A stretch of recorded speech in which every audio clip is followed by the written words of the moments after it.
All right, y'all, welcome to the show. We got a lot going on today. So in just a second, I have for you a very disturbing video of a MAGA focus group that is in full cult mode. They're asked questions about the stock market collapsing and the trade war and prices going up, and it is like talking to a brick wall. So we'll dive into that. I also have for you a pretty big moment the other day. 60 Minutes exposed media collusion with Trump. They basically called out their parent company on air, which is pretty brave. That's a brave thing to do, so we'll dive into that. The meathead Chris Cuomo started wildly flailing at AOC in an unhinged meltdown. We have a doctor who's been to Gaza who exposes the dark truth of what's been going on there and the horrific decisions that he's had to make. We have Chuck Schumer humiliation tour.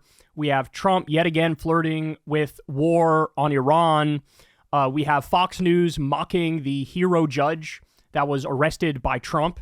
And then later on, there's multiple stories today of weirdos who are attacking AOC. We have a creepy MAGA pervert who smears AOC in the horniest way possible. So we'll talk about all that and more. Everybody do me a big favor. Please subscribe to the channel. That helps out big time and costs you absolutely nothing. Remember, there's real independent media. I've never talked to an advertiser, never talked to a billionaire or a government or anything like that. You guys fund this show through small dollar donations, and we have the default ads on YouTube. So much love to everybody who supports on Patreon. Much love to everybody who supports Crystal Kyle and Friends on Substack. And while we're at it, everybody also do me a favor, go subscribe to Corin's World YouTube channel. That's where we're dropping the Kyle and Corin episodes, and we haven't missed a week since we've been dropping them over there, so go sub over there. My boy just passed 10,000 subs. He's super excited about that. We're trying to get him to the 100 mark, man. That's real cause for celebration. All right, let's go ahead and dive into it. So this guy, Frank Luntz, I'm sure you all know him. He's a Republican pollster who's, been very active in the field, and he always has these interesting focus groups. And so he gathered together a group of hardcore MAGA supporters, and he started asking them very basic questions about, like, the stock market imploding. And what follows is a realization of the disturbing reality that it really is the case that anywhere from 26% to 33% of this country are just gonzo. They just don't have their own functioning brains. They may as well be in the Jim Jones cult where everybody drank the Kool-Aid and killed themselves. So let's watch and then we'll break it down. I need to ask you an issue that no one's brought up and that has crashed your 401ks, most of you, which are tariffs. Stock market is way down. It needed a correction. Oh, so you support it? Yes. You bet. Yep. How many? And I have to tell you, my 401k wasn't impacted at all. First off, how many of you did not lose any money over the crash of the stock market? One individual, two people. So, Serena? The Biden administration, I lost more money than the Trump administration by far. 2020. So let's just be clear. Everything they're saying is total cope. There's no way that you lost more under Biden unless you are the world's weirdest and most bizarre investor who somehow picked like the handful of stocks that would have done better under Trump. Like if you picked up gold at the beginning of the Trump administration, then yes, that might be true. But that's like the only way to make it so that you lost less than you did during the Biden administration. This is lies. They're lying. This is just a lie. Like in 2022, they crashed it by 25%. Yeah. For the whole year. No one's upset over this? No. Nope. No. Nobody. There's not a an end single game here. So he's like, hold on. The stock market is like absolutely imploding. We're looking at a great recession or maybe even a potential depression. No one's upset about this? And all of them are like, nah, bro. Nah, we good. Again, you need to understand. This is not, when the market does well, they privatize the profits, right? When the market does poorly, they socialize the losses. So when the market goes up, that's really good for the wealthy. It's whatever for everybody else. When the market goes down, everybody feels the pain. Prices are going to go up. Layoffs are going to happen. So this idea of like, bro, we're good. It'd be very interesting if you talk to them in a year to see if they say the same thing, because it will literally be impossible to escape the pain in a year. 40-year period in the history of the stock market where the stock market hasn't appreciated at an average rate of about 7%. There's ups and downs and corrections, and sometimes people are foolish and they jump out, buy high, sell low. But if people just get in and stay the course, they'll be just fine. This is such a boomer mindset. It's such a boomer mind. Yeah, it goes up, it goes down, but in the long run, it goes up. It's like Trump this time around. Not only are the stocks imploding because of the trade war, but the dollar is going down too. Usually when the stock market goes down, the dollar goes up because people do the flight to safety to the dollar. Now the world is dumping the dollar because they're going, the United States can't be the world reserve currency anymore. They can't lead the world. They're too chaotic. They're too unstable. They're not good to their word. They pull out of treaties. They threaten wars on their allies. They do trade wars with everybody. So the idea that, bro, it'll work itself out. No, it won't. No, it won't. You need competent, real leadership.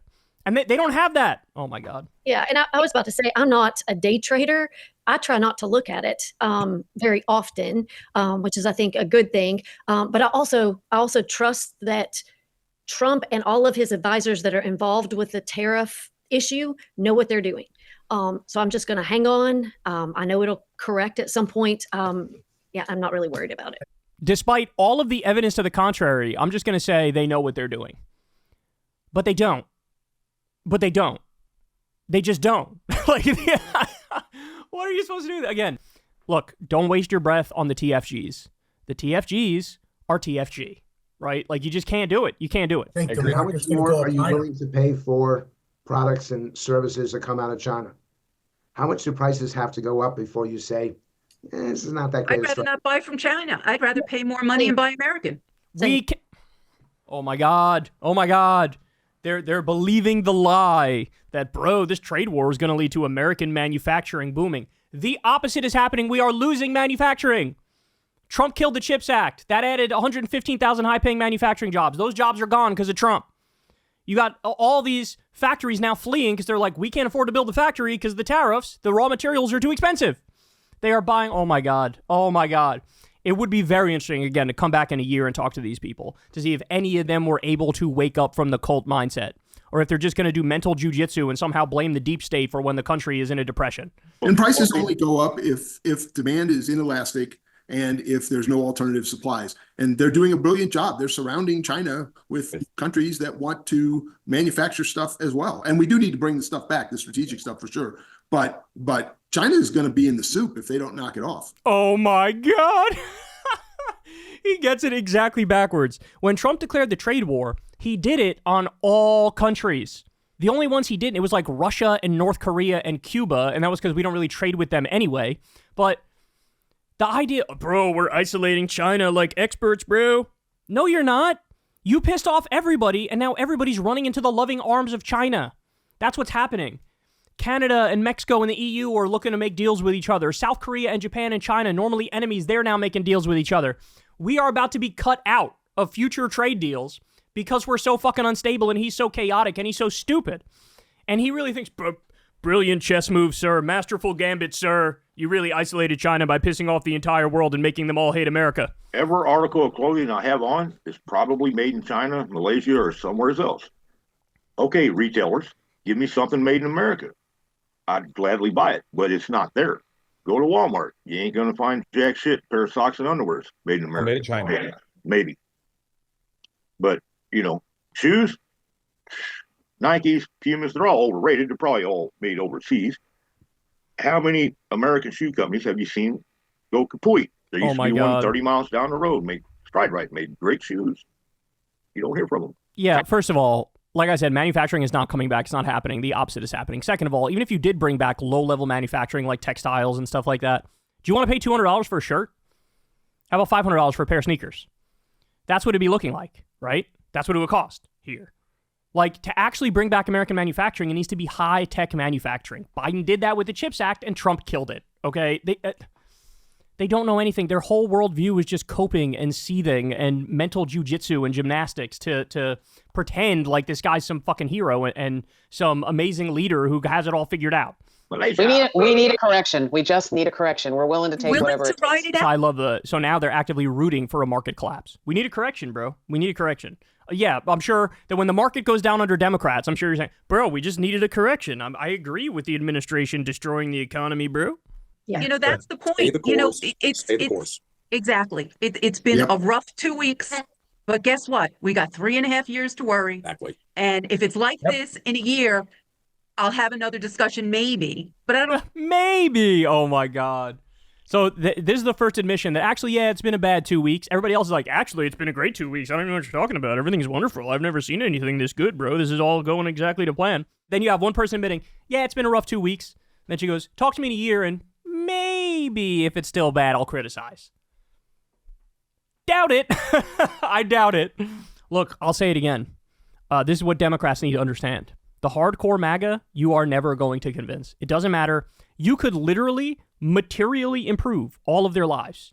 You can give them high quality, free, universal health care, right? You could have them all join a union and their pay goes up and their benefits go up and, they get more paid time off. You could do anything for them and they'll still not like you. This is hardcore MAGA. This is the actual cult. The real concern here is, again, 26 to 33% are just gonzo. The real concern is, how do you get the remaining people, right? That's the question. The 70% that's actually gettable, that is somewhat connected to objective reality, that's where you have to put your focus. And the way you do that is to represent a counter-narrative and counter-philosophy that tells a different story from the MAGA story, where it's, hey, fuck immigrants, they cause all our problems. Fuck trans people, they cause all our problems. We believe in Trump like he's an emperor, overlord, God king. That's their worldview. You have to make the argument for the reality, which is the problem are the billionaires. The problem are the multinational corporations. The problem is the corruption and the legalized bribery. We're going to stop that. We're going to tax the wealthy. We're going to redistribute it to everybody else who busts their ass and doesn't get paid what they deserve, right? So that's how you handle it. But again, for these people, I mean, shit, you could be the most convincing person in the world. You're not a fucking magician. You're not a magician. You can't perform miracles. You're not a deity. You're not a demigod, right? You can't do it. And so just this is a stark reminder to everybody that no matter how bad it gets, there will be anywhere from 26% to 33% that will never leave him. And the thing is, we're on track for it to be more like that 26 number, the bottom number. We're on track for that.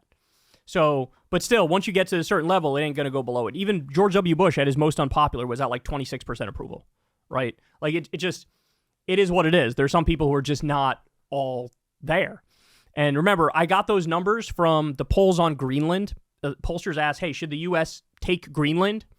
The low number was 26%. The high number was 33%. That's why I feel like if you're saying to a pollster, yeah, I think the United States should militarily steal Greenland, I mean, I don't think there's any string of words I could put together that would make you be like, you know what, you're right. I disagree now with Trump and Trumpism. It's not going to happen. It's not going to happen. So anyway, sorry I just ruined your faith in humanity. But again, this portion is what it is, but there's a lot of people who are not part of it, and that's the focus. Hey, y'all, do me a favor and like and subscribe. It helps out big time in the algorithm.